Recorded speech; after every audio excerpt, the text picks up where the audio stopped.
ज्ञानतिमिरान्धस्य ज्ञानञ्जनशलाकया चाक्षुरुन्मिलितं येन तस्मै श्रीगुरवे नमः।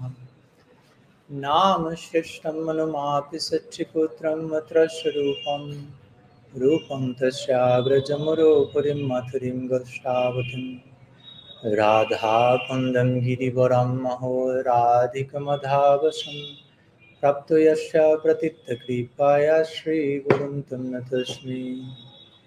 वंशकल्पतरुभ्यश्च कृपा सिन्धुभ्यैव च पतितानं पावनेभ्यो वैष्णवेभ्यो नमो नमः।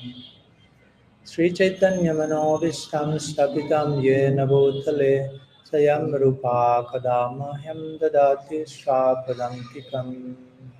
हे कृष्ण करुणा सिन्धु दीनबन्धो जगत्पते गोपेशा गोपिका कान्त राधाकान्त नमस्तुते।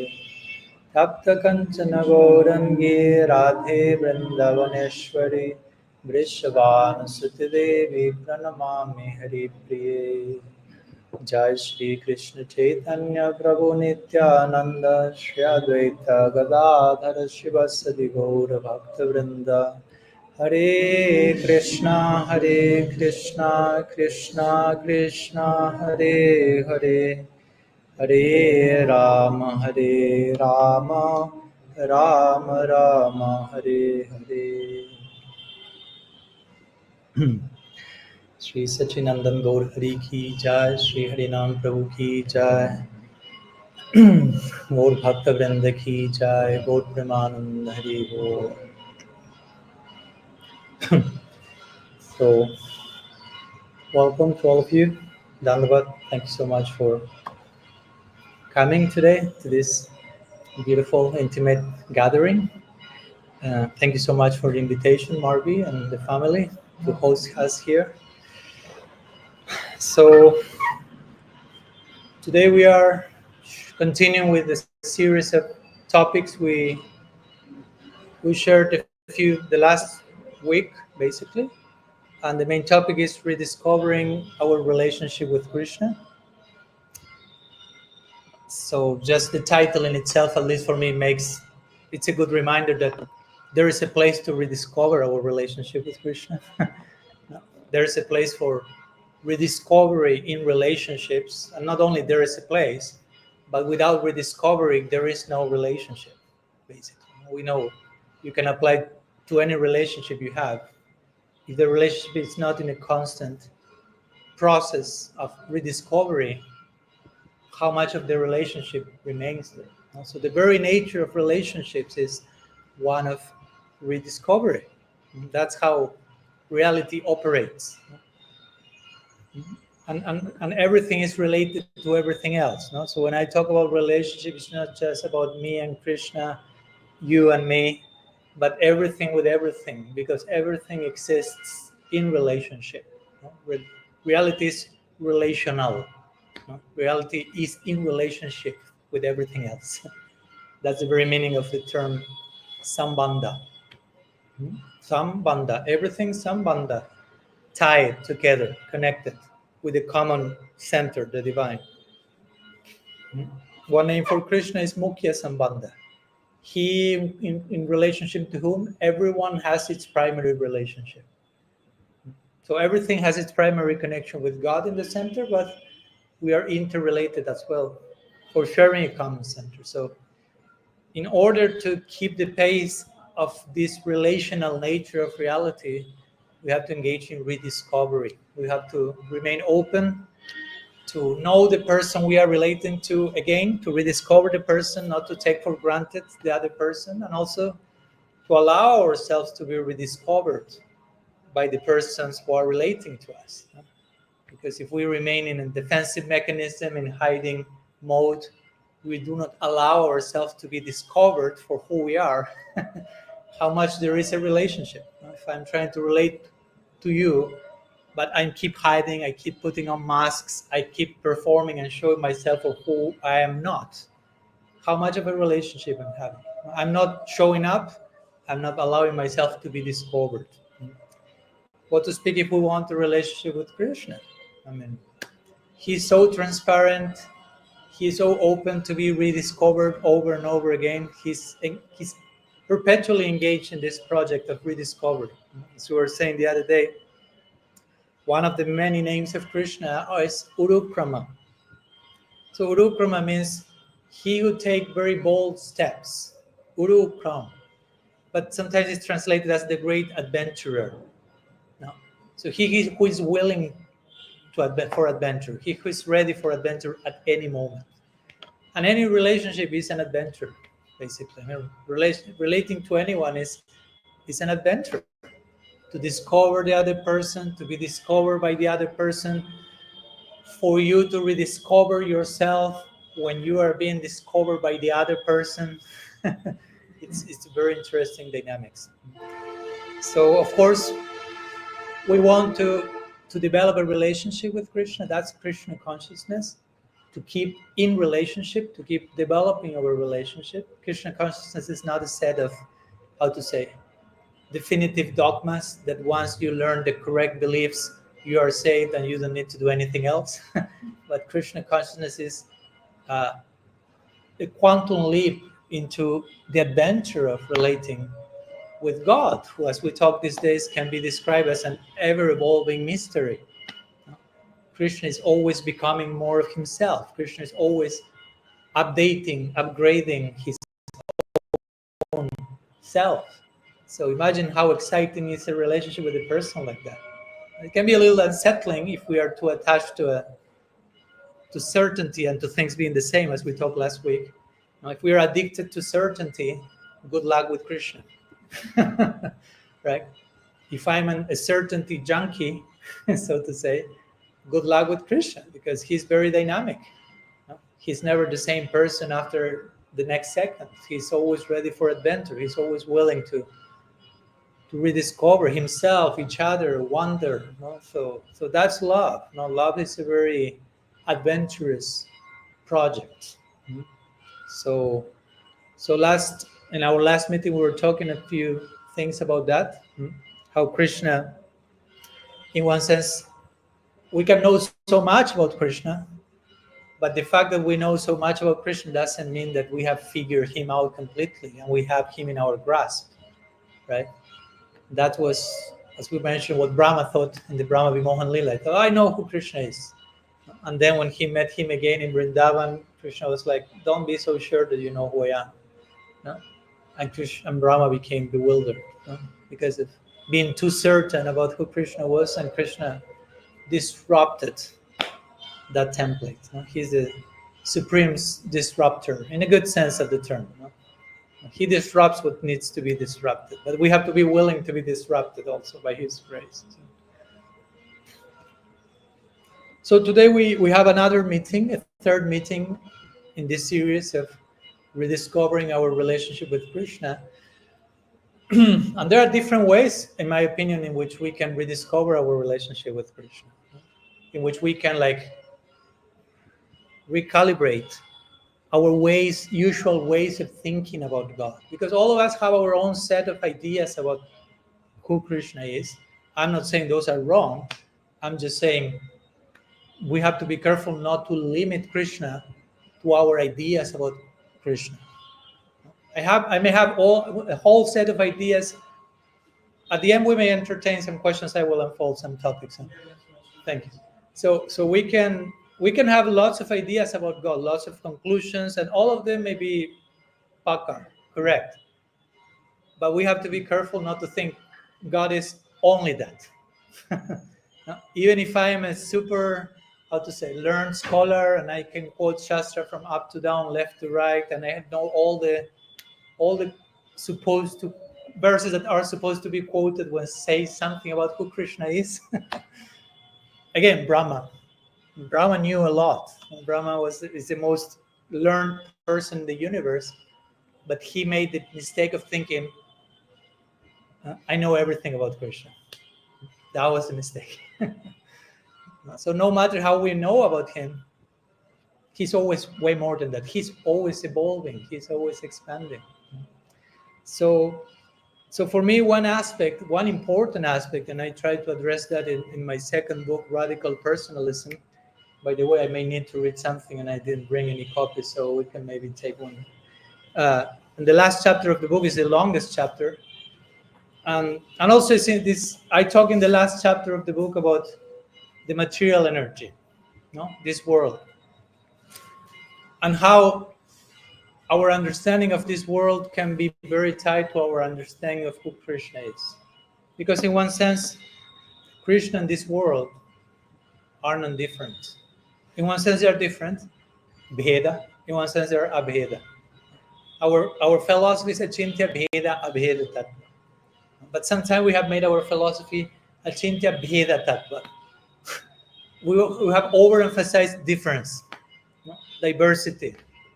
Krishna, souls, this world, and it's okay. There is difference, but also the half of the equation is abheda, which means non-difference, which is the non-dual connection between all of them. In which ways we can talk about this world as non-different from God. There are so many verses in the Bhagavatam that says that. Prahlad Maharaj in the 7th canto has a whole series of verses saying this world and God, they are non-different in many ways. So also we are approaching Govardhan Puja, and Govardhan Puja is, we will be talking next Saturday on Govardhan Puja. We'll be having our next program that day. And Govardhan Puja, I mean, it's a multi-dimensional lila. We can speak about that in so many levels, in so many directions. But one of the meanings for me for Govardhan Puja is like reclaiming and redeeming our connection with matter, nature worship. Sometimes in some traditions that's called animism. Like you are worshiping a stone, right? So to say, how it seems from not only you are saying God, I'm worshiping God in the stone, I'm worshiping God as the stone. So how to accommodate all that? The Govardhan Puja is very interesting in that connection. I like to just kick off with one little quote that I share here. This quote is from Srivatsa Goswami. I visited him recently in Vrindavan. He's a scholar friend from the Sri Radha Raman tradition. I share a brief quote of him here about how the worship of Govardhan Puja, and the worship of Govardhan that Krishna himself in the Bhagavatam suggests to the Brajavasis. As we know, he cancels the whole Indra Puja. He says, let's direct all this paraphernalia to worship Govardhan. So what's one of the meanings of that? So the quote says like this.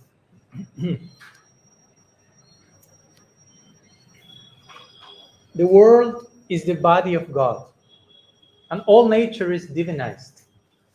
Whereas for many Europeans, nature worship is regarded as primitive, the nature worship exemplified in the worship of Mount Govardhan is the highest form of worship. It is the highest form of religion. The Bhagavad Purana reveals that Krishna was the first to perform the worship of Mount Govardhan, and in so doing teaches the key to how to celebrate life, as life is always lived in the theater of nature. So Krishna says in the Bhagavad Gita, Yadyada charati shrishtas tasad vitarojana. Whatever a great personality does, one is expected to follow. So Krishna is leading worship of Govardhan by example, worshiping of nature. So he's teaching us nature is worshipable. Material nature is worshipable. So for me, this is a very important point to rediscover our relationship with Krishna. One of being the world, in one level of our Veda-Abheda equation, the world is non-different from God. There is a place to say that. And there is a place to rediscover the divine in what sometimes we consider profane. So unfortunately, if there is someone who have made the best contribution, so to say, to create the current to create the current ecological crisis is us religious people. Because many times we have separated God from nature. We have put this is a material world, God exists very far away, totally removed from this. So then we start to see the world as profane, and we start to treat it accordingly.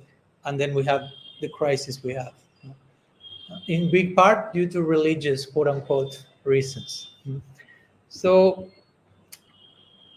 many traditions will, and ours included, interestingly, will try to make this point. It's okay, we are trying to love God, we are about the divine, we're about divine ecstasy. Okay, but let's begin with this world first. Let's first understand what's most immediate for us, matter. Then we can move to the soul, then we can move to the super soul. Vallabh Sampradaya will take that approach. Other Vaishnava Sampradayas will take that approach. And I would say arguably Gaudiya Sampradaya takes that approach. How? For example, for us, our main book is the Srimad Bhagavatam. Mahaprabhu embraced Srimad Bhagavatam. Srimad Bhagavatam pramanam amalam primapumartamam. Mahaprabhu embraced Srimad Bhagavatam as his life and heart, and from that embrace came Gaudiya Sampradaya. What's the beginning of the Srimad Bhagavatam? The first exposing answer of Sukadeva Goswami to Parikshit Maharaj, Virat Rupa. That's how the main section of the Bhagavatam is Sukadeva Goswami speaking with Parikshit. Parikshit, we know the different inquiries he made. Sukadeva Goswami starts to reply by describing Virat Rupa, which basically means portraying the world as some sort of cosmic cathedral or something, describing the world in connection to God, not separate from God. The rivers are God's veins. Now, this is not a description to take literally. It's more like an analogy-like description, but at the same time, it has a purpose. It has a purpose, to see the world, to see God's presence in every aspect of the world. It doesn't mean that if I'm, again, in a river and I'm taking like a jar of water, or I'm cutting the veins of God, or no, because if you take it too literally, that can be too much. But that's the initial emphasis on the Bhagavatam. See the approach. Let's start with matter, because we can talk about God, but how much of an experience we have of that, how acquainted we are in practical, experiential level of relating with God directly. So maybe we are more familiar with matter, although we may not even have a clear idea of what matter is. Even if we say, for me, matter is the most immediate thing, yes, but that doesn't mean that you understand matter. So the Bhagavatam starts there. Let's speak about the material world in connection to God. Let's divinize nature. So let's learn to revere the world of matter in connection, in relationship to God, before diving into all the other topics, of course, that the Bhagavatam wants to bring. It's easy to just make the quantum leap and jump to the Rasa Lila, but first instruction of the Bhagavatam is see the world in a sacred way. Find God here. If you don't find God here, you won't find God there. What's there? So until and unless we are able to find God's presence in the here and now, what warranties that we will find Him in the future? Future, in one sense, does not exist. It all depends on what's going on in the present moment. So basically, that's a very crucial lesson not to underestimate of the Bhagavatam. Whatever, all facets of existence are divine, because everything is connected with Krishna. Just to quote very basically, Brahma Samhita, Krishna is saying, Paramanu. Anu means atom. Paramanu is even in the subatomic, subatomic particle, I'm there. So if you, of course, we don't have that vision, but if you at least in principle know God is in the subatomic particle and the space between them, I mean, is there something that is not sacred at that point?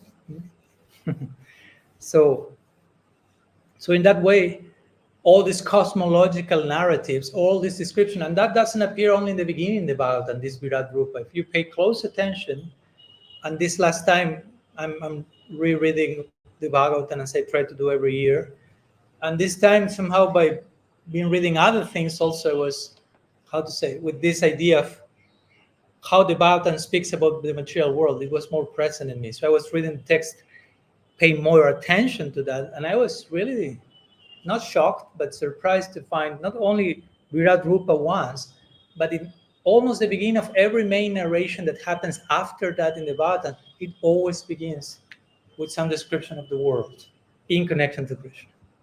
It's like setting the foundation. First, learn to see matter as sacred. Learn to deal with the most immediate thing in the best possible way. And then we can talk about other stuff. But if you want to rush into other stuff without dealing with the immediate stuff in the best possible way, that may be a little dangerous, or in some cases even escapist. No? Let's go to Rasalila right now. No. First, learn to deal with matter. Right? Instead of trying to talk about the most elevated topic in a very superficial way, let's learn to talk about the most basic thing in the deepest possible way. That's the Bhagavatam. Starts with matter. So in that way, the idea is the whole world can become udipana.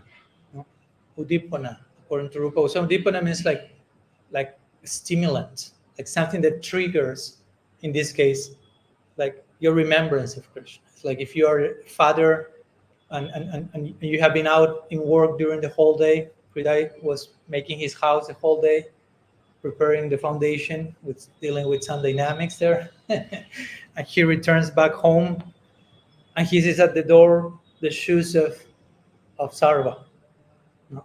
Just the shoes. Sarva is inside, no? But you see the shoes, and that's udipana, right? That triggers some feeling for your child. The child is not there; it's a few meters, but that's like trigger something.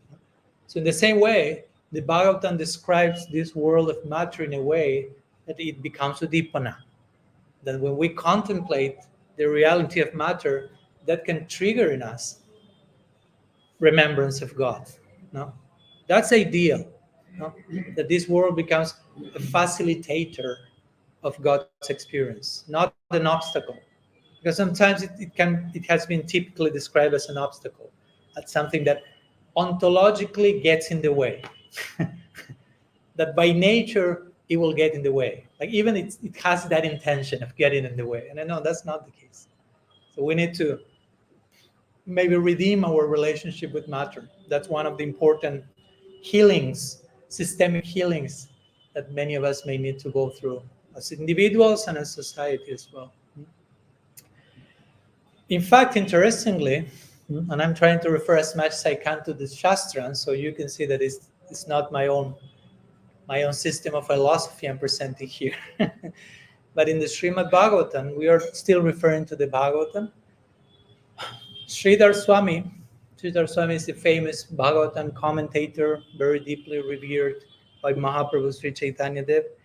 So he basically says the study of the physical universe is a form of yoga.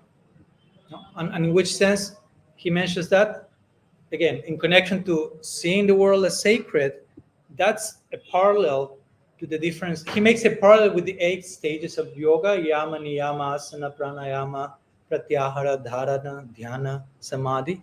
So he says the language of the Bhagavatam describing the Virat Rupa, the universal form, basically says indicates a stage of contemplation known as dharana. Again, dharana in the yoga ladder is like contemplation, so to say, or like making some effort to contemplate something in a particular way. So basically saying dharana is possible in connection to the world. If you spend time trying to contemplate the sacredness inherent in matter, that's dharana. That's a form of yoga. That's a linking practice. That's an exercise that links you to the Supreme, trying to contemplate the world in connection to its source. And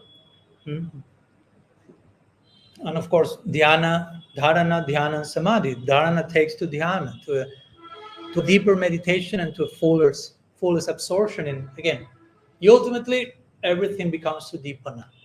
Everything becomes stimulant to God's presence.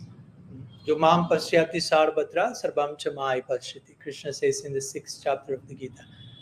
That person who sees me in everything and sees everything in me, I'm never lost to him, her, she, he is never lost to me. So he's indicated there, seeing God in everything, seeing everything in God. So the exercise of contemplating the world as centering Krishna is very crucial, because that uproots the misconception of seeing the world with us in the center, with seeing everything around us for our own selfish interests. The more we learn to contemplate everything around us in connection to the divine, the more we can decentralize selfishness, basically. So Sridhar Swami basically says that thing. He directly declares that mind is controlled by concentration in the Virat Rupa. That's what he says.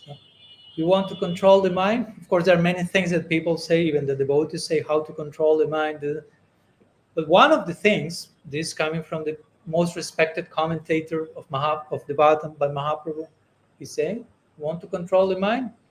Concentrate on the Virat Rupa, which means pay attention to the world as sacred. Learn to see the world in connection to God.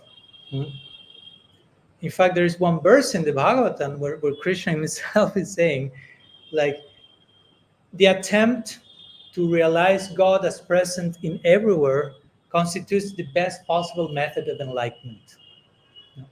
The attempt to try to perceive God's presence everywhere is the best method of enlightenment. And by such a practice, you end up attaining God. Krishna says, Bhagavan is attained. By trying to perceive God everywhere, especially in those places where I usually do not perceive Him. Again, as we always say, it all begins with perceiving God maybe in one place. That's how the Bhagavatam goes. You have the Kanishta Adhikari who thinks, okay, God is in my, there is God in my altar. Krishna is there, hyper-localized, in a corner at home. That's Krishna's place of residence. Even in my altar, in your altar, I'm not so sure, but in my altar, He's there. That's how we start perceiving God, in my corner, right?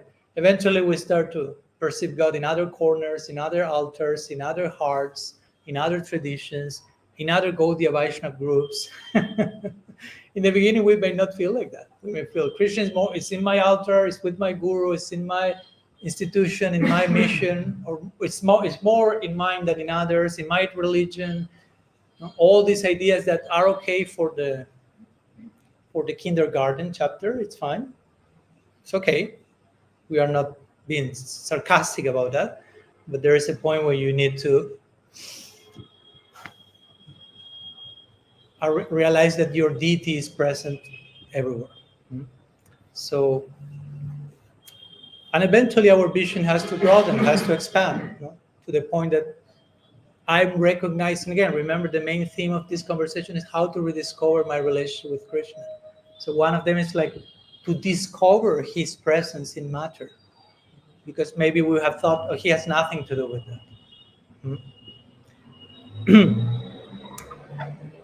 For example, and I'm continuing with the Bhagavatam, in the 5th canto, and in different other sections, about the planet Earth, another way of talking about the material world, the planet Earth is described as Bhu Mandala. Bhu Mandala. Now, Bhu is connected to Bhumi, to this planet, and so on. Mandala can refer to a circle, but also mandala traditionally is an ancient symbol of meditation. The mandala. The word mandala indicates something worthy of meditation, of spiritual focus. So if I say that the world is a mandala, Bhumandala is another way of saying it's worthy of contemplation. The world's sacredness is worthy of contemplation. To contemplate the sacredness of matter is a form of spiritual practice. Of course, the Srimad Bhagavatam is mostly known for its Rasa Mandala. The Rasa Lila sometimes is called the Rasa Mandala. the circular dance of the gopis and Krishna. But I would say that prior to that mandala, to the rasa mandala, we have to go to another mandala. We have to go to the bhu mandala. We have to learn to see the world as sacred. So when we get to the rasa mandala, we are understanding things in place. And in a similar way, the Bhagavatam describes the planet Earth not only as a mandala, but also as a lotus. As a lotus. And again, a lotus is an object of meditation in the Hindu canon in general. Lotus is something, we speak of lotus feet, lotus face, lotus everything. And also indicates beauty. Lotus is a symbol of beauty. So by linking the material creation to a lotus, it's speaking about there is some inherent beauty there. In the same way that you can glimpse at the existence of a music composer by listening to their music, the same way by paying attention to the material creation, you can get a glimpse of the creator, so to say. Naturally, the nature of the creator becomes extended and present in the work of creation he makes. So if we pay close attention to the world of matter, we'll find hints, and more than hints, of the divine presence there.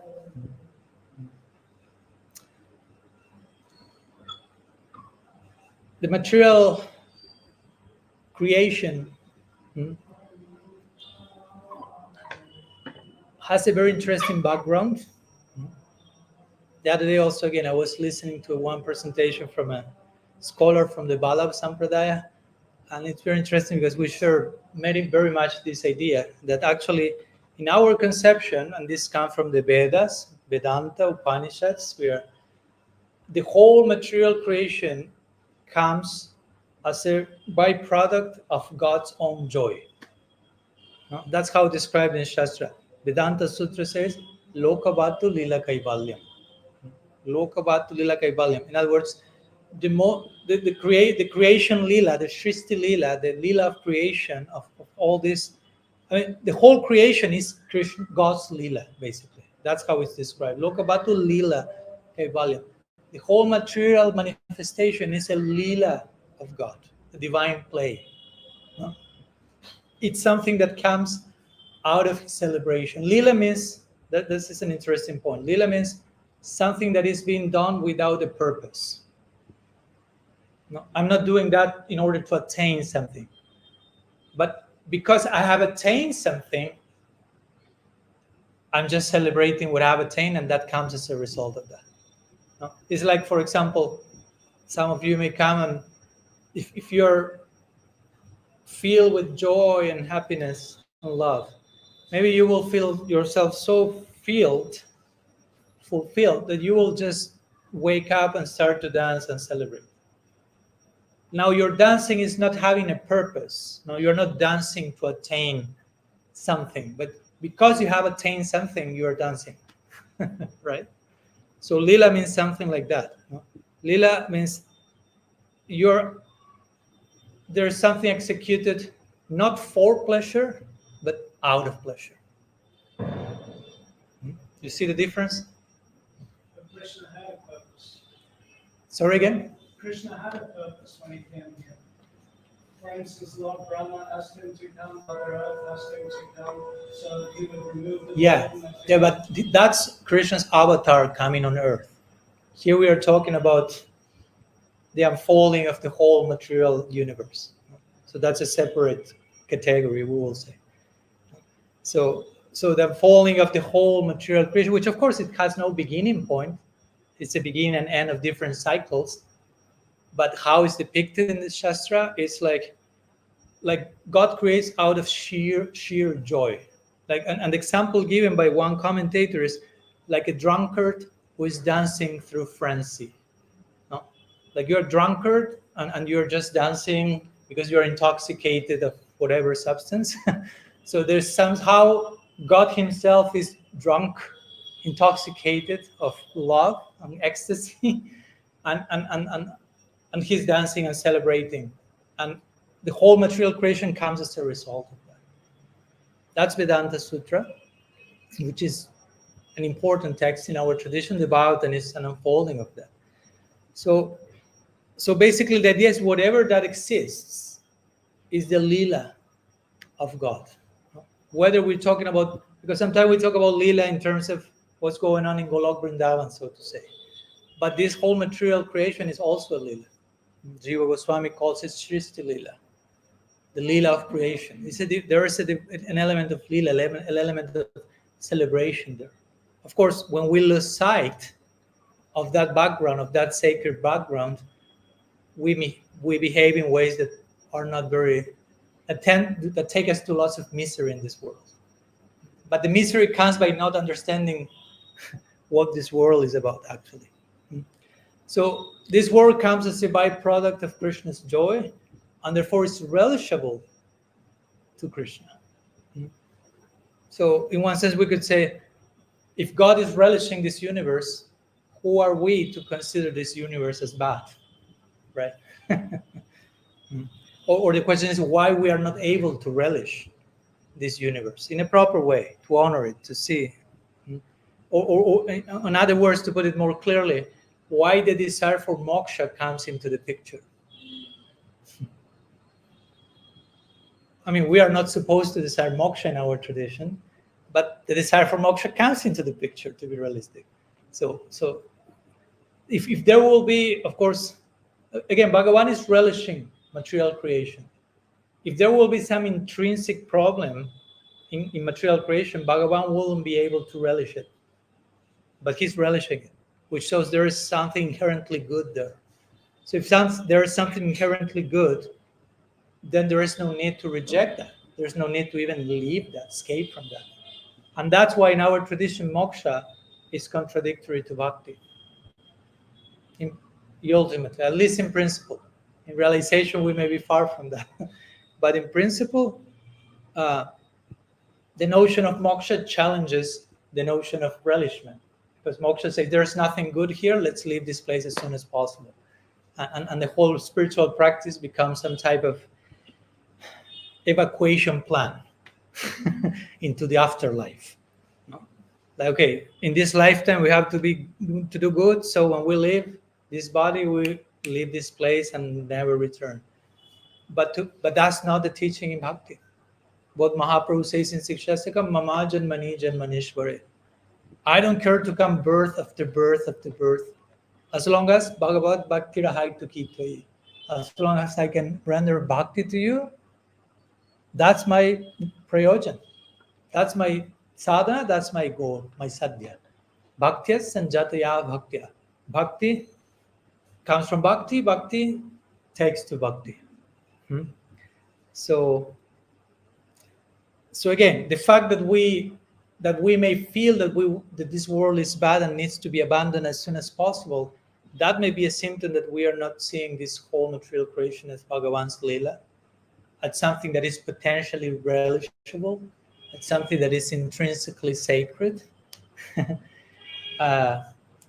Because ultimately, again, the world of matter is not bad in itself. Sometimes we use the word samsara, like Maharaj, but samsara. Samsara dhavana lalita loka. This world is described as a forest fire, or as an ocean, unsurmountable ocean, or as different analogies. But what does this world mean? Or what does samsara mean? Bhaktivinoda Thakur, for example, in his Jaiva Dharma, he will say samsara means aham mameti. That's samsara. It has nothing to do with the planet or something. It has to do with your state of consciousness. So aham mameti means I'm in mine, where I conceive my own sense of existence according to what I think belongs to me. And I'm trying to possess things, possess people, and by that I think I'm becoming more. I'm expanding my sense of self. Aham mameti. Bhaktivinoda Thakur said, that's samsara. In other words, if there's no aham mameti, there's no samsara. You are somewhere else. Despite physically being on the same planet, your consciousness is somewhere else.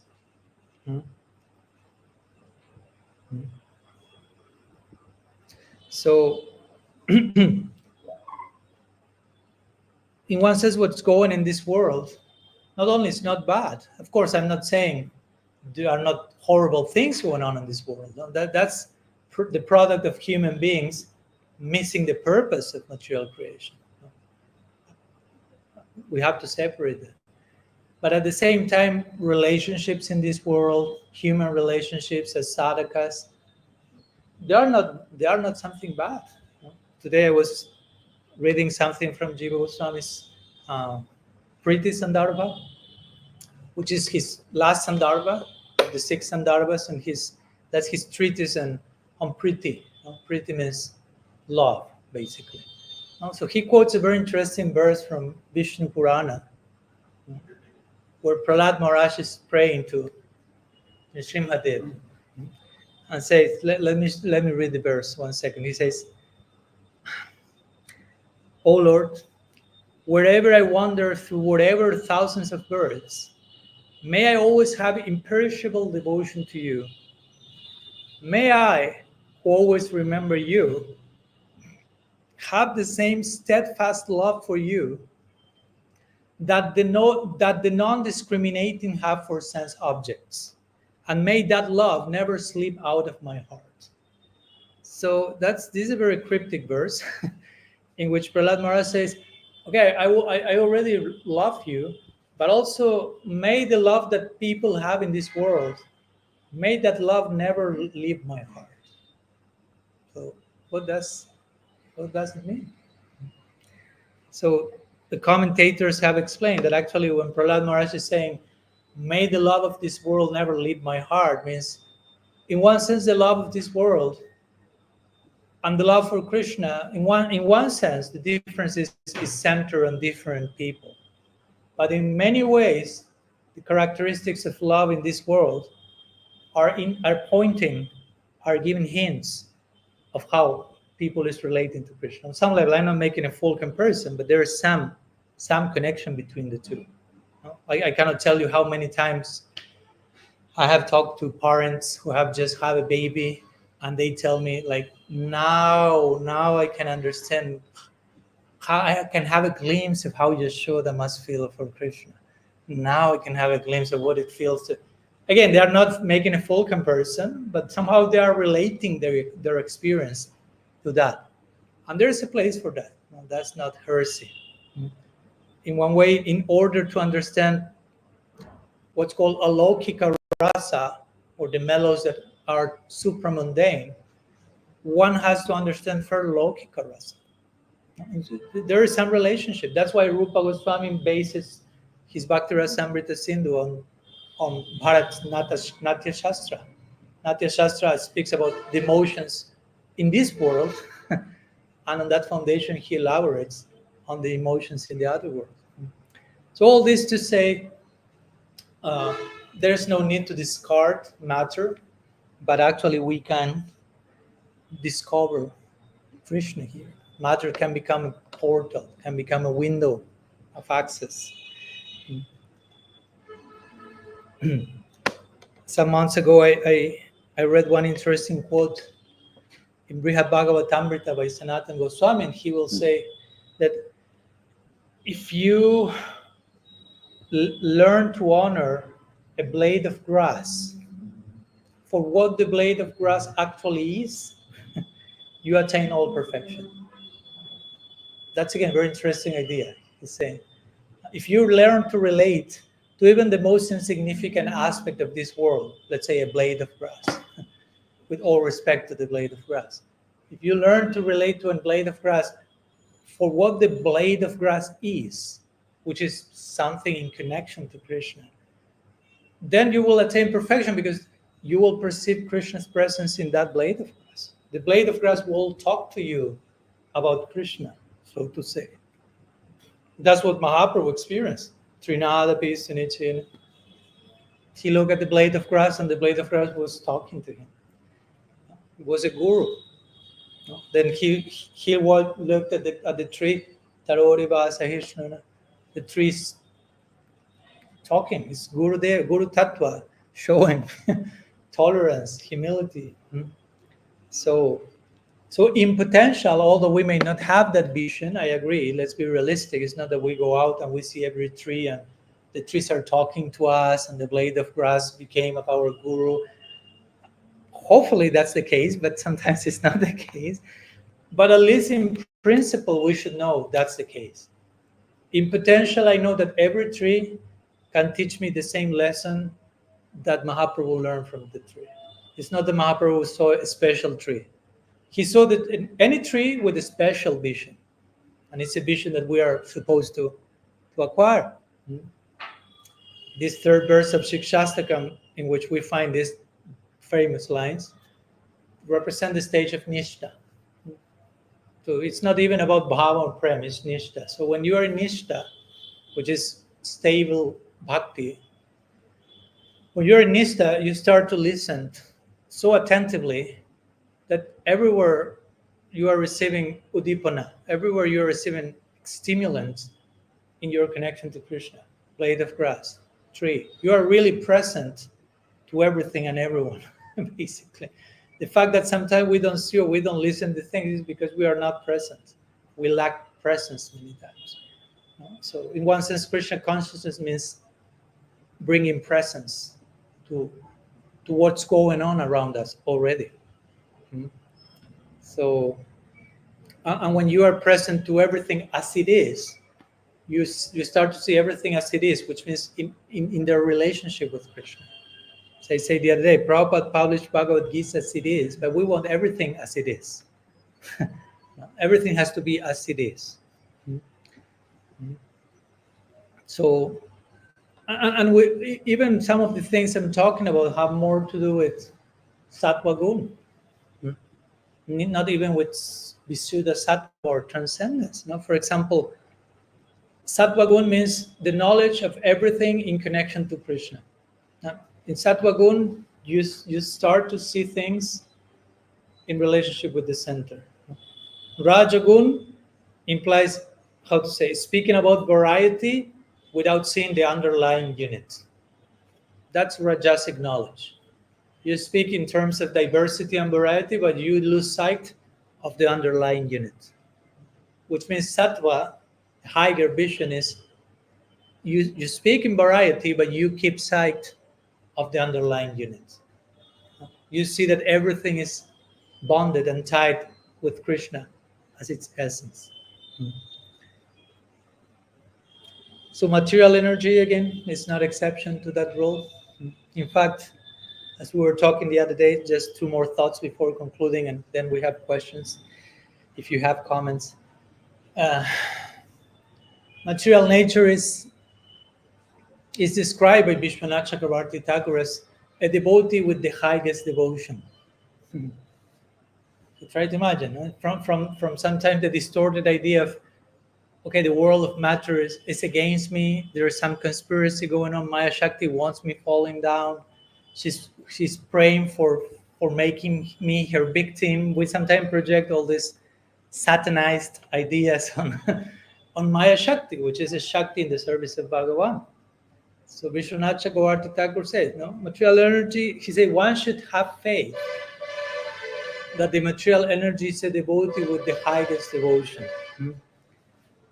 So if material energy is a devotee with the highest devotion, sometimes we speak in terms of, that's an interesting shift of perspective. Sometimes we talk in terms of engaging matter in the service of Krishna. But if material energy is the highest devotee, she's already engaged in the service of Krishna. So how much I am engaging matter in the service of Krishna, or matter is allowing me to engage myself in the service of Krishna. Right? If matter is the highest, Vaishnavi of the highest order, how much she's giving me sadhu sangha, and giving me the grace to engage in the service of Krishna. Instead of me being the redeemer of matter. Like by my grace, all this matter is being spiritualized and purified by being engaged in the service. But according to what Vishwanath Chakravarti Thakur says, material energy is already a devotee of the highest devotion. So probably I can think, material energy is facilitating me, helping me, is allowing me to engage myself. I am the one who is not engaged in bhakti. So through matter, I can engage in bhakti in so many ways. So from that place, I can conceive of material energy as giving me her grace. One meaning of Maya is mercy, interestingly. One meaning of Maya is mercy.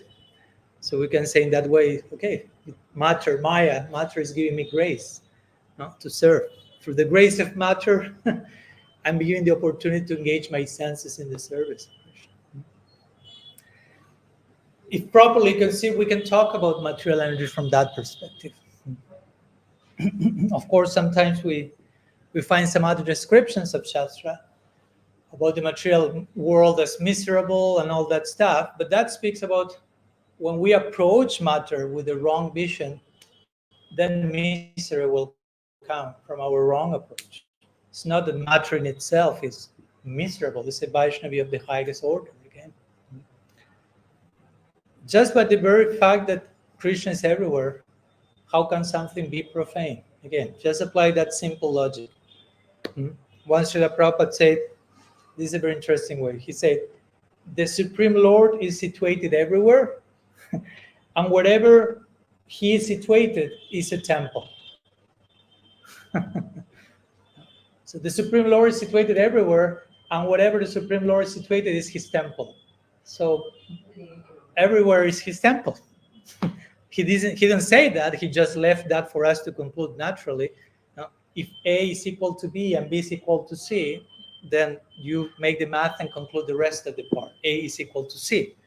So if God is situated everywhere as he is, every atom, and wherever he is situated is his temple, every atom is his temple. There is not a place that is not his temple. It's just that we are not aware of that fact. It's just that we are not Krishna conscious, basically. To be Krishna conscious means to be conscious of who Krishna is, where Krishna is, and which are the implications of all that. So ultimately, everything is a temple, and nothing is profane. Interestingly, the word profane comes from the Latin two words pro and fanum. And profanum means outside of the temple.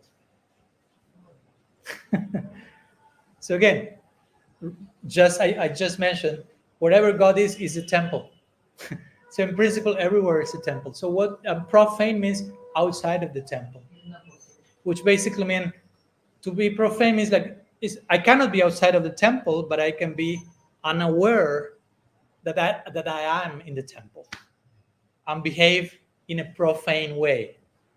You follow my point? So it's not so much about, sometimes we will make a temple. I'm not against constructing a temple, because we can say, okay, everywhere is a temple. There's no need for temples.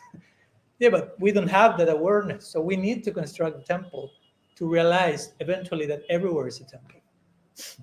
We need to craft some sacred space so it reminds us that everywhere is a sacred space. I remember some months ago we were in the US, in North Carolina, and we were celebrating Ekadasi, and we tried to make some special celebration and do kirtan for many hours during the night. We were in nature, and we made we crafted some special space, with leaves and flowers and a fire in the center and some arrangements. So that ceremonies, that ritual space we created helped us to be attuned to the fact that, everything is sacred, right? But we needed to make that concerted effort to create that space, to develop that awareness. So in the same way, the temple is a state of consciousness. To be in the temple, to go to the temple, is not a physical act, but it's where we are internal. That's why Bhaktivinoda Thakur will say, Mama Mandir, he will sing, the temple of my being. You have to construct a temple in your heart. So the object of these senses, this material world, is not necessarily entangling us. It's not necessarily bad, but it's the consciousness we have that does so. No? So I'll tell you a brief story just to conclude in this connection that shows how it's not that the world of matter is bad and it's capturing us and it's taking us, but it's how we choose to relate to that. If we choose to relate from an enlightened place, everything is a temple. There's not a place Krishna is not. But if we choose to relate to matter from an unenlightened place, it's our consciousness that is capturing us. No? So there was once one disciple living in an ashram, and this disciple was very austere, no? Didn't have almost anything. No? So this is described that he only had one coping, no? A loincloth. Just that was his only possession. But there happened to be a mouse in the ashram. So the mouse liked to eat the cloth. So he only had a coping, but the mouse liked the coping, so to say. So the disciple was like, okay, I will get a cat. No? So the mouse leaves. So he got a cat, the mouse left, but now the cat wanted milk. So, okay, I have to get milk. So I need to get a cow.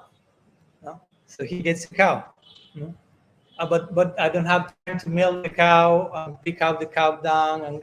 So I need to get a servant to assist me in that. So he gets a servant. And then again, the whole story goes that then he gets a wife, and then he gets children. And the guru was with that disciple when he was only having one coping, so to say. And the guru went for traveling. And when he returned, he found the disciple with the coping still there, but the mouse is no longer there. But now there is a cat, and there is a cow, and there is a servant, and there is a wife, and there are children. And the guru was like, "What happened?" And the disciple say like, "Oh, Gurudev, I'm trapped by all these sense objects. I'm trapped by them. They trap me." So the guru is like, okay. So the guru goes for bathing in the nearby river. So at one point the disciple is in the house and hears his guru shouting like, "Help, help, no, I'm drowning, help, help." So the disciple goes running. Gurudev is drowning. So when he arrives, he sees the guru in the water, and he's like taking a branch from a tree, nearby tree. No? And he said, I'm trapped here. No, he didn't say I'm drowning. He said, "Help, help." So when the disciple came, say like, he sees the guru like holding very tightly this branch, and he's like, "What's going on?" So like, I'm tied to this tree. This tree is capturing me, it's entangling me. The disciple said, "Look, just let it go. Just let the branch go. That's it." No? And of course, the guru insists, no, it's entangling me, it's taking me. No? So want to make the same point. You know, like you can say, "Oh, this whole world is capturing me and it's entangling me, and I'm tied by these objects." No, you're just holding on to that stuff from some particular place that is not healthy. But if you have the proper consciousness to relate to them, there are facilitators. That's what Bhaktisiddhanta Saraswati Thakur said. His famous song Vaishnava Ke, verse 13, 14, he said, "All the objects of the senses, all the elements of this world are potential paraphernalia in the service of Bhagavan." I mean, they're already serving Bhagavan, as we say. They are potential in the sense that we have not yet tuned in to the frequency of service. And when we engage with them properly, all these objects of the senses become non-different from Bhagavan himself, he says. Whatever that means, but he mentioned that point. All the objects of the senses become non-different from God. You have this particular realization of every atom of this world is sacred.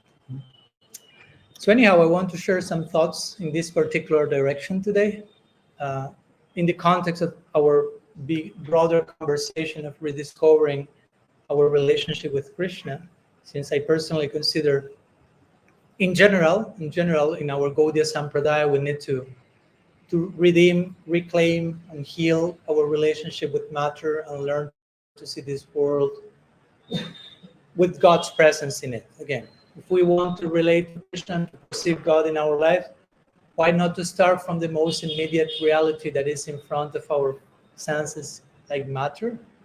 There's lots of validation coming from Shastra and our tradition to do so. So a few thoughts I want to share with you about that today. in connection, as I say, and in anticipation also to the Govardhan Lila we'll be celebrating on Saturday, which has a lot to do with nature worship and any other related topics. So now, before concluding, of course, we have some minutes. So if someone has questions or comments or things you would like to share, you can raise your hand and we can. Yes, sorry, we had to wait 1 hour for that. I was only going to ask you, shall I wait till the end? Sorry. Okay, so I'm going to take a minute to phrase this properly. No problem. So in relation to our relationship with the Lord, in the material world, we have the 5 rasas with each other, and we have relationship with each other, and we can see that everywhere. And inside each person is the supersoul. So inadvertently, we have relationship with the supersoul. So when we attain perfection in Gaudiya, then we have a relationship with Gurudev and whatever rasa we're in. Hopefully in Lalita's group, and then Radharani and Krishna, etc. So that's kind of localized to one area, which is what we feel in this world now. It's localized. However, our earth is very small, little tiny place. But Krishna Loka is more than the whole universe. So does Krishna expand himself everywhere? And there is unlimited Krishnas everywhere. And would that also mean that Krishna is never without Radharani? So that is Radharani everywhere? Is there duplicates of Radharani everywhere? And then Radharani is not without Lalita or Vishaka or the Gopis or the Shakis or the Manjaris. So is there just duplicates everywhere? And what is the situation? It's kind of mind-boggling when you try and conceive of it. Is it localized or is it just a replica everywhere? Yeah. Thank you for the question. And of course, maybe the first thing I will say in reply is it's mind-boggling. And we can say something, as I will try, but also we have to keep in mind that no matter what we can say, words can never replace experience of that. No? Like some situation when, I don't know, sometimes devotees will ask Srila Prabhupada, okay, Prabhupada, I've studied the daily schedule of Krishna in Golok. No? So at this time of the day, he does this in this place of Vrindavan. And then at this time, he's in this place of Vrindavan. And then time, but I have measured the distance from each place to each place. And there's no time for him to reach to one place to another. He's like he got so quite caught here, right? Prabhupada say different things to this type of questions. For example, he once said like, Golok Vrindavan is compared to a lotus. So the lotus have different petals. And each lila stali, each place of pastimes is a petal. So sometimes the lotus is open. And Krishna is doing a pastime here in Govardhan, whatever, and he needs to reach the next place. And to reach the next place, the lotus closes. So Krishna just passed to the other petal. He gave that type of answer, right? Or some cases, he will say some devotees like, you are thinking too much, which can happen. I mean, at the same time, we have to think, no? Sarva, welcome.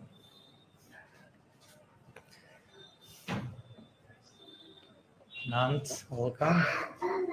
Okay. Now finally the event is getting exciting. So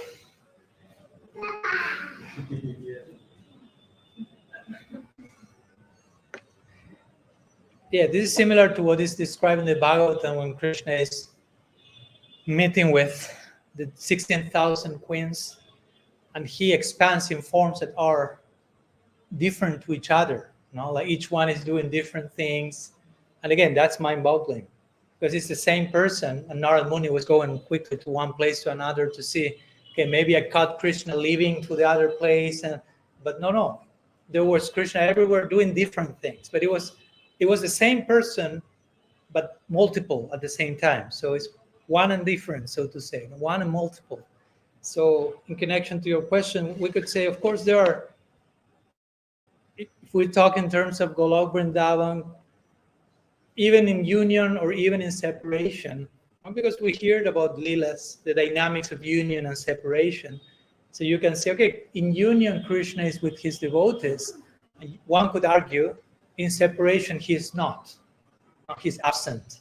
But at the same time, we know that in another way, he's more present in separation. Though externally, he may not be visible. That's what Rupa Goswami says. Like, in union with Krishna, you see one Krishna. The one is in front of you. In separation of Krishna, you see thousands of Krishnas. Because Krishna starts to appear everywhere. Everything starts to remind you Krishna, Krishna. So, and we wouldn't say, oh, that's a delusion they are having. They are crazy. That's not real. That's false. No, that's true. They are perceiving Krishna. That's one of the reasons some acharyas say when Krishna left, quote unquote, Vrindavan to go to Mathura and Dwarka, and eventually he was asked why you don't return. He will have one of the reasons sometimes acharyas says that because they are so immersed in separation that if I return, maybe they won't even notice. The Brajavasis are in another dimension of absorption, and they are meeting me in that separation. That there is this concept of union in separation.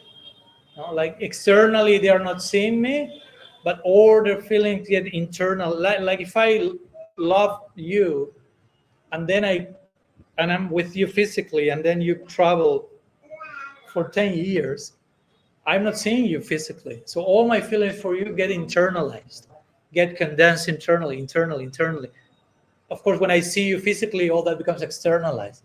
But in your absence, it becomes so internalized that arguably you are more present because of that condensation. So we generally do not hear so much that Krishna. There are different ways to say. We may not hear that there are replicas of Krishna everywhere, but at the same time, or that there's always Krishna with Radha, because sometimes we see in the Lila, Krishna is in one place, Radha is in another. Again, in a more substantial way, they are never separated. There are different, again, language cannot do justice to that. There are different ways to speak about it.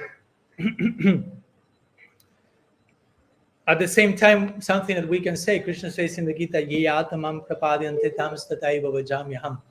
as you approach me, I reciprocate accordingly. So also we could say that for every devotee, there's one Krishna, unique, that exists to reciprocate with that love. Now, again, it's the same person, but somehow that same person adopts unique, specific forms to reciprocate with every devotee. It's not that there's only the Krishna in Dwarka, the Krishna in Mathura, and the Krishna in Vrindavan, or the Krishna in Madhurya Rasa, the Krishna in Sakya Bhav, the Krishna in Vatsalya Rasa. There's the Krishna of every devotee, because every devotee has a particular type of bhakti, and that bhakti makes Krishna appear in a particular way to reciprocate accordingly to that bhakti. There are many verses in the scripture that say the form of Bhagavan appears according to the desires of the devotee. So every devotee's desires are never identical from the other one.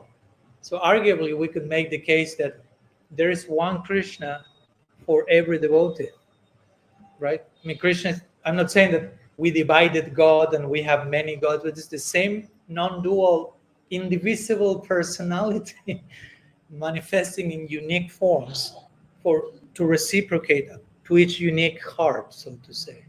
So that will be a way for me to speak about it, in terms of how these personalities exist in the spiritual world. But yeah, at the end of the day, words are so limited. So we can say something, but as Bhaktivinoda Thakur will say, okay, we can try to think and talk as much as we can, but also we need to know when to stop talking, when to stop thinking, I want to enter into prayer and meditation, and whatever hasn't been revealed by words of thinking will be revealed beyond that. So there is a place to go to that place also and enter into silence and enter into inner practice and receive what cannot be put into words, basically, something like that, right? Yeah. Okay. Yes.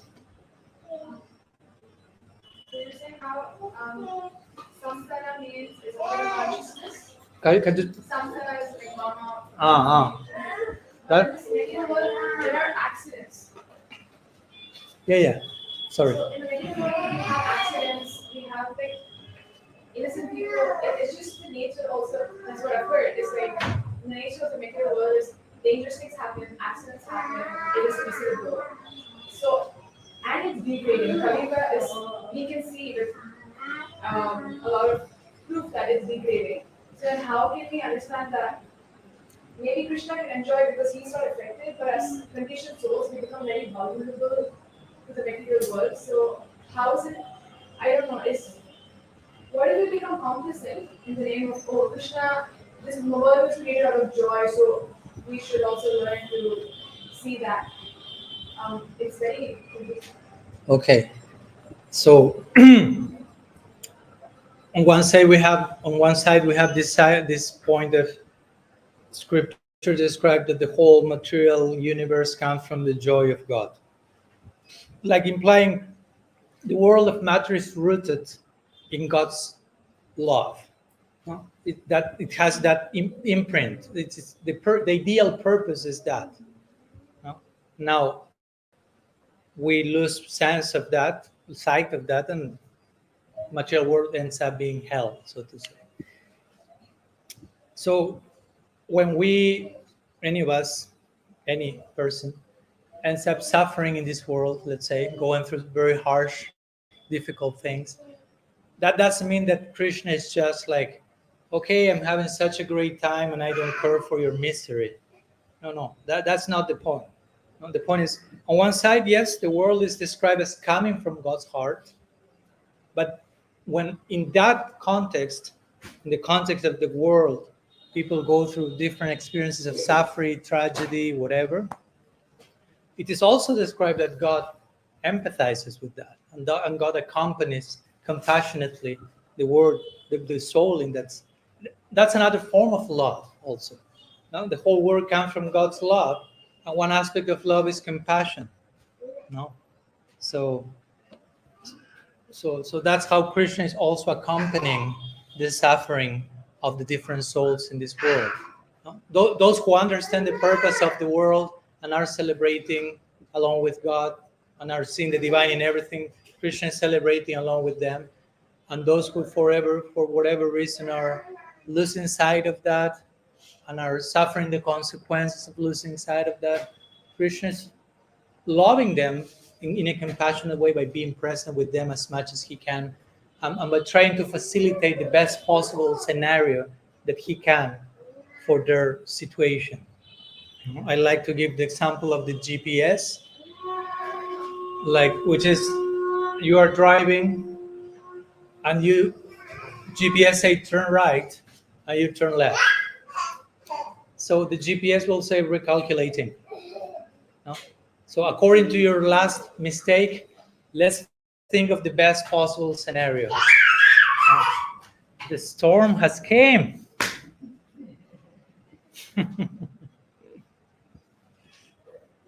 He's known as the storm in intimate circles. That's why I say.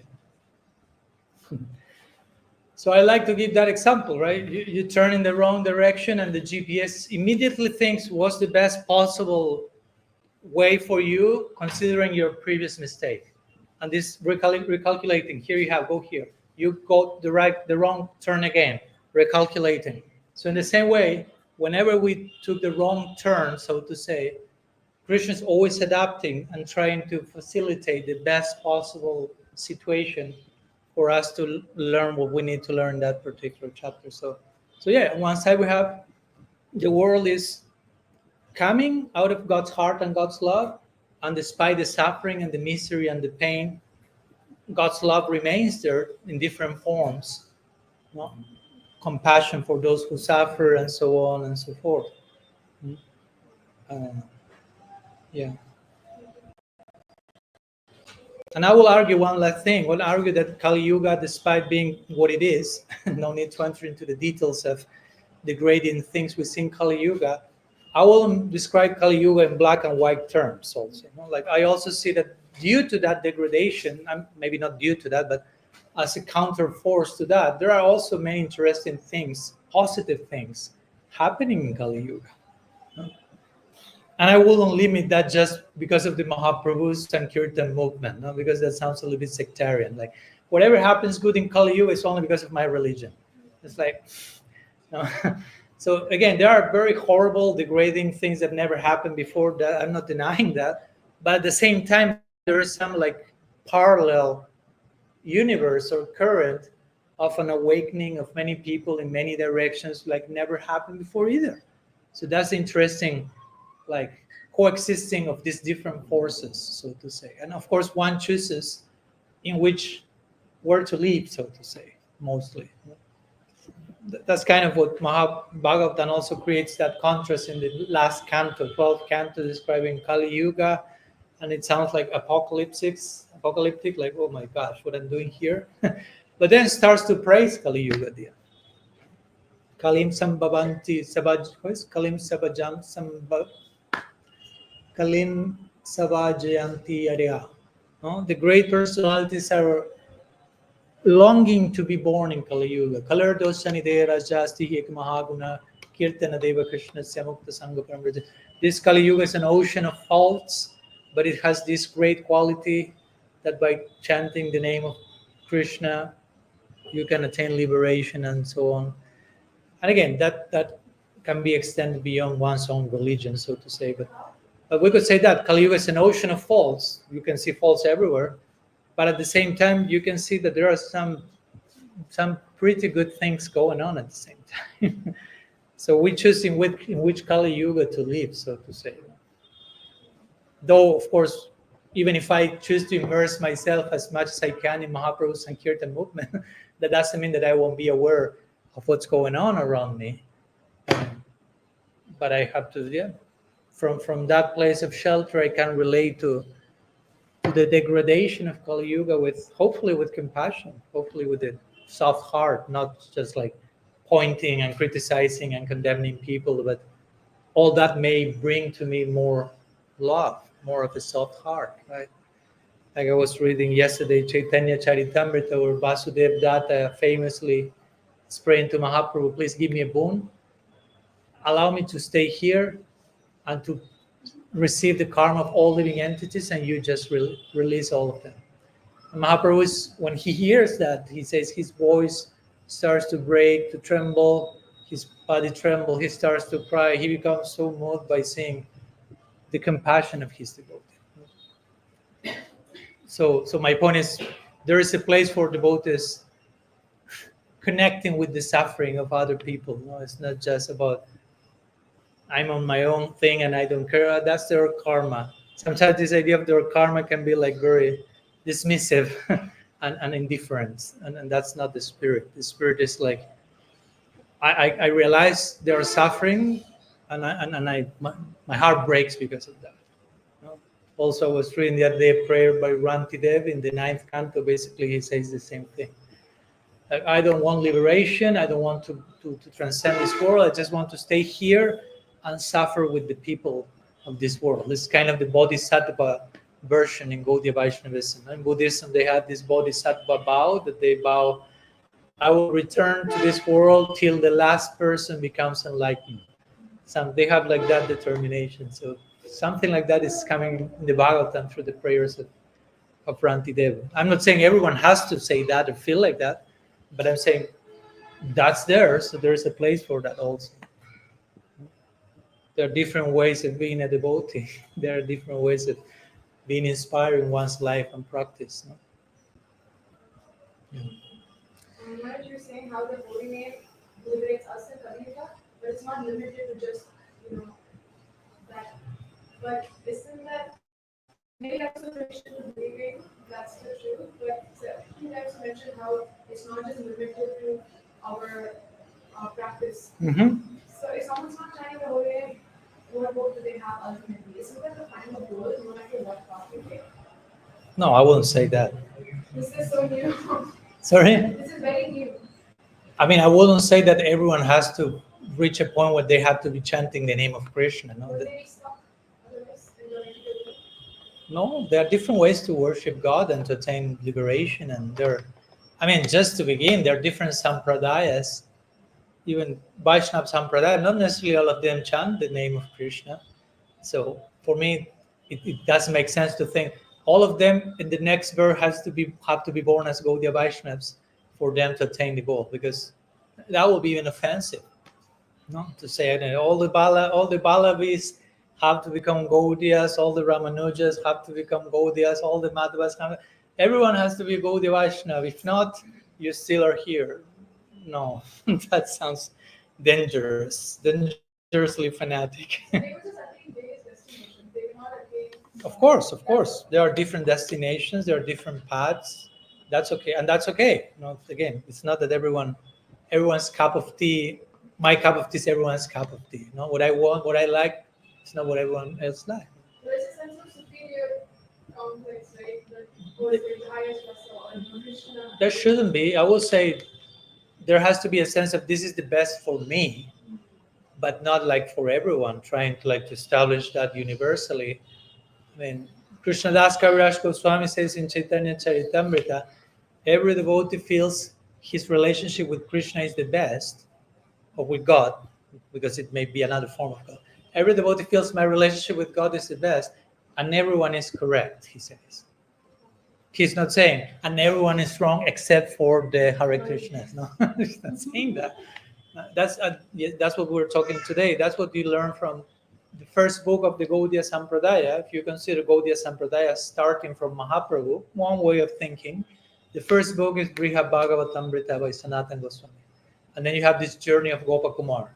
And Gopakumar is visiting so many devotees with so many different types of faith, worshiping different forms of God.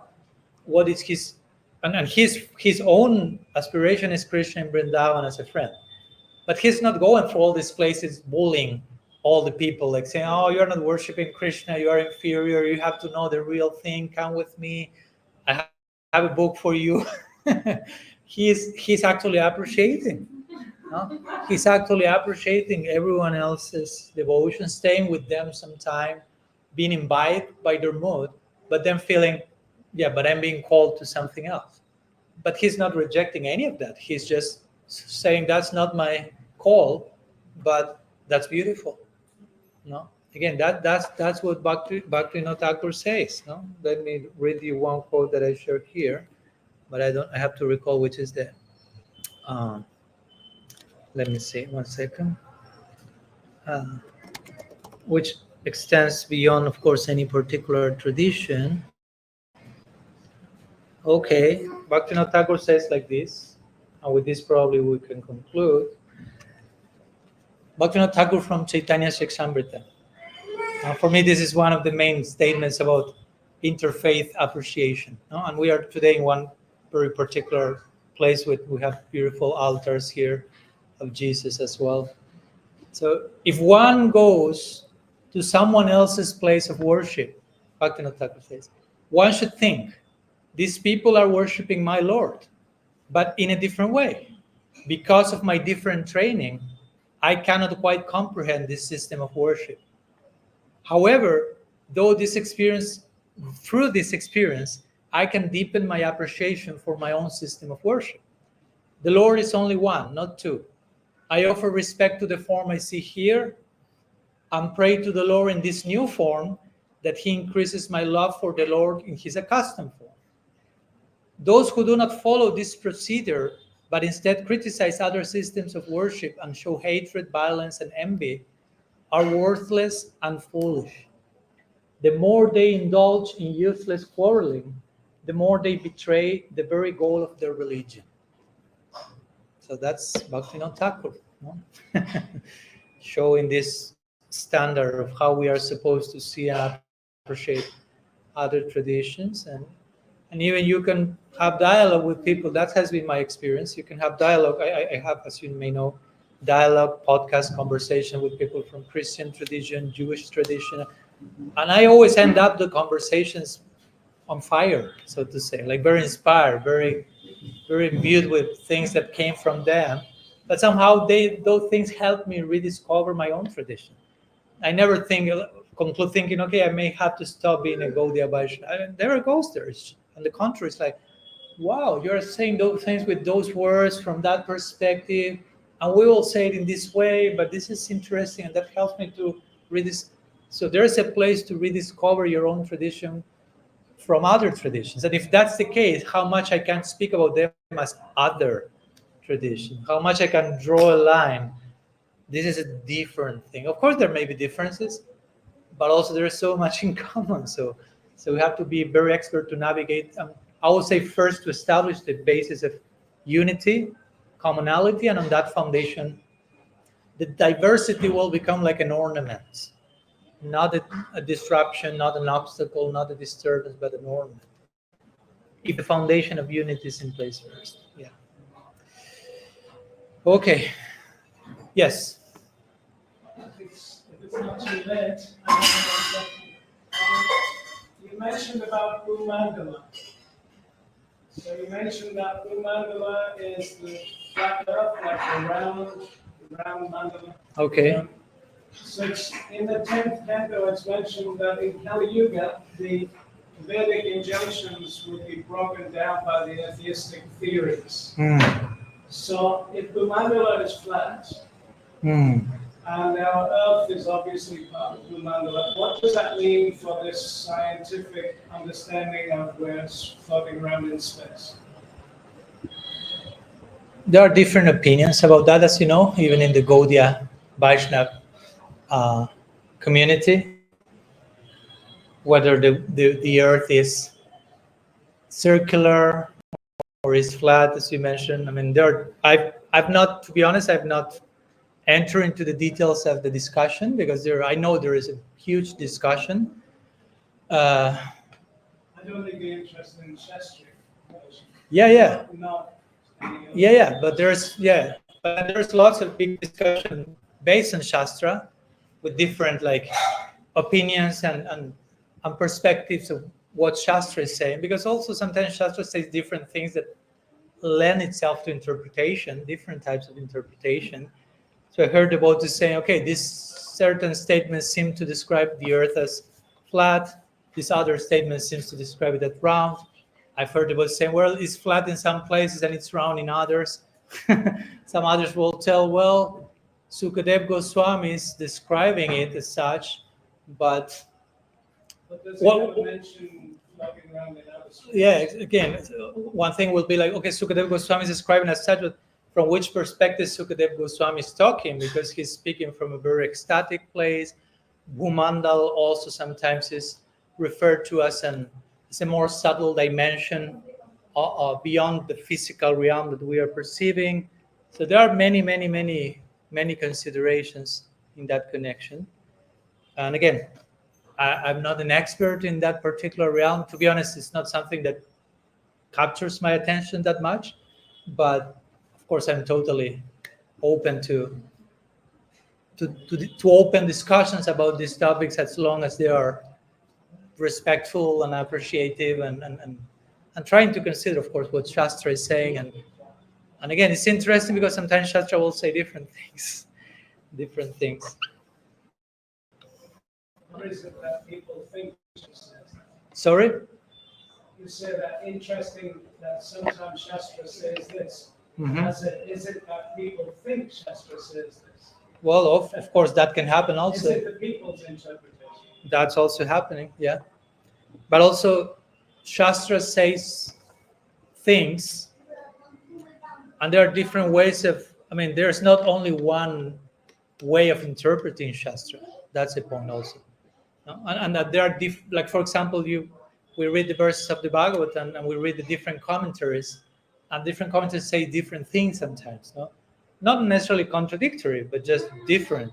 They are finding different things in the same verse. So I make just that point beyond this topic, but there's not just one correct way of interpreting what the verse, but also, again, that doesn't mean that, okay, I can just interpret it as I like, and that's my reading of it, and that can be outside of of the parameters of proper shastric interpretation. That's a whole art to interpret scripture, hermeneutics, that's called. And how to interpret sacred scripture. It's not just like, okay, I read it according to my own filters and I accommodate to justify what I need to justify. Because if you want to do that, you can do that with Shastra also. You can just justify serial killing out of the Bhagavad Gita if you take it in your own concocted way. So, yes, so many things can be done. In one sense, Shastra is a kalpa vriksha, a desire tree. So whatever you want, you will find a justification for that. That doesn't mean that Shastra's intention is that, but so that's, of course, the importance why sacred scripture is to be ideally understood by revelation and sadhusanga and parampara and certain chain that gives a context to what the text is talking about. And on that foundation, new revelations can come also. It's not that, okay, just the previous acharya said everything and nothing else can be said. That's not parampara. Parampara is always something new can come, but the something new just has to come in certain context also, honoring and respecting tradition, right? Doesn't mean that something new contradicting everything else that has been said before. So yeah, sometimes I like to give the example of the parrots. Two parrots. You have the parrot who, you can be a parrot just parroting literally what other people said or the previous acharya said, which is not entirely bad. In the beginning, that may be what we can do, just repeating what others said, because I cannot just bring my own realizations yet. So that's a type of parrot. It's fine. But the highest parrot, sometimes Sukadev Goswami is described as such, as the one who bites the fruit and makes it sweeter. Like who can not just parrot what others say, but constantly add new layers that increase the sweetness of what has been already given. So which ideally is what parampara is about. Each new member of this disciplic succession has to make their own contribution, not limit yourself to repeat what others say. You may have to begin like that, but eventually you will have your own voice, your own heart, your own contribution to make. In the 11th canto, Lord Krishna mentions that Shabda Brahman, Mm. the realization that you need to understand Shastra. It acts on 4 different levels. Mm. One is external, like Mm. Mm. and 3 internal levels. Mhm. So, sadly, the most of the people try to understand this particular topic of the Vedic universe, so to speak, following in the footsteps of modern science. Mm. And so they're not entering into the 3 inner levels of Shabda. They're on the external level, and they're following the teachings of science and trying to fit that into the Vaishnava teachings. And then they propose a theory based on that. And this is the saddest part I find in relation to this. Thank you. Thanks for sharing. I actually spent 25 years studying this particular topic. Okay. And there's a lot to be said. I wondered if you... Yeah, I can imagine. That's what I meant. I have not spent the time necessary in the topic like that. So, yeah. You have a question, Mary, or a comment, something you'd like to share? So, in order to see Krishna in the matter, how much do you think we should be aware, like with our intention, aware of all things happening in the world? Evil. Well, of course, that all depends on your capacity to deal with that, because nowadays, especially, we are in a time where you can have access to so many things that are happening at the same time that in the past you wouldn't know about all those things. But now, due to global digital communication, it's like, whew, and that can be also overwhelming, because so many terrible things may be happening at this precise moment simultaneously, and it's not that you want to be insensitive to that, indifferent to that, but also you have your own limit of how much you can process of that without becoming like overwhelmed by that, no? And without losing sight that other things are happening also, some good things. Because generally when we go, okay, let's see the news, you don't hear generally like the news of people getting enlightened and doing beautiful things. So it can be overwhelming. So one I will say one should find the point in one's own situation where you can, how to say, for most, and I'm not saying for everyone, but at least I'm talking for me, what's healthy for me is I don't want to lose touch with the pain of the world. I think that helps me to keep my heart open in a compassionate way and keeps me human and empathic. But also, I don't, if I go too much to that as if that's the only thing that is going on, of course, I lose sight of so much more. So it's a constant like navigating that balance. No, like I don't want to just, okay, I only want to talk about Rasa Lila, and actually I may need to deal with the suffering of this world because the suffering of this world includes me also. It's not that I'm beyond that in one sense. It's not that I'm not suffering. It's not that I'm not perpetrating something of that myself. So how can I find that middle point where I contact the pain of the world, but in a way that also creates compassion in me. No? So also you have to pay attention to the fruit of that. No? Because again, if my just contacting the pain of the world makes me depressed or bewildered or overwhelmed, and then just end up thrown on the corner, so to say, that can happen. What's the purpose of that, right? So how to contact pain, in suffering in a way that opens my heart, creates compassion, and allows me to see God present in that situation, no? And to bring God present to that situation for those who are not seeing it. And how to balance that with probably my time of private prayer and practice to like go back to focus of what is what. So whenever I go back to the pain of the world, so to say, I don't lose sight of what's actually going on.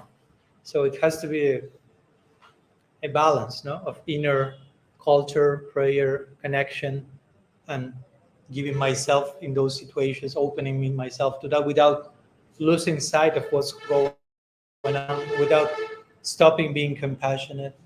So for each person is different, no?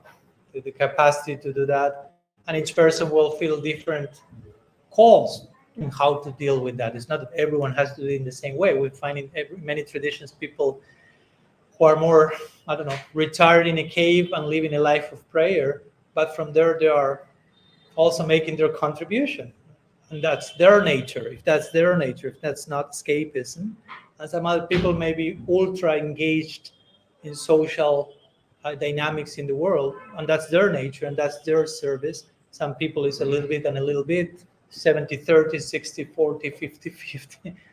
Again, there's no one size fits all, so one has to find your own nature and your own call. You know, that's what the Bhagavatam says, saguna parakirtita.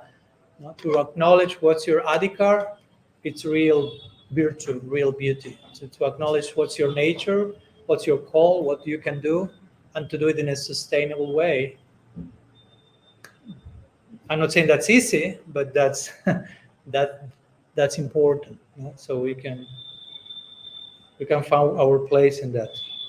And again, for everyone that may be different, so we should be careful not to be just comparing ourselves with everyone else, how everyone else is doing it, because that may not be the way I'm supposed to be doing it, and so on and so forth. Yeah, individuation. Okay, so I think we'll put the discussion to rest. We have already been almost 2 hours, so I don't want also to make it that long. And of course, those who have time and wish, we will be meeting again on Saturday morning at the house where we have been doing the programs the previous days for 10:30 Saturday for Govardhan Puja. So we'll be continuing with the main theme of how to rediscover Krishna in our life, but all that in the context of the narrative of the Govardhan Lila and some of the lessons that we can extract from the Govardhan Lila in connection to how to rediscover Krishna in our lives. Shri सच्चिदानंद गौर हरि की जय, श्री हरिनाम प्रभु की जय, गौर भक्त वृंद की जय, गौर प्रेमानंद हरि बोल। वंच कल्पतरुभ्यश्च कृपा सिंधु तीतानं पवानेभ्यो वैष्णवेभ्यो नमो नमः। अनंत कोटि वैष्णव वृंद की जय, गौर हरि हरि बोल।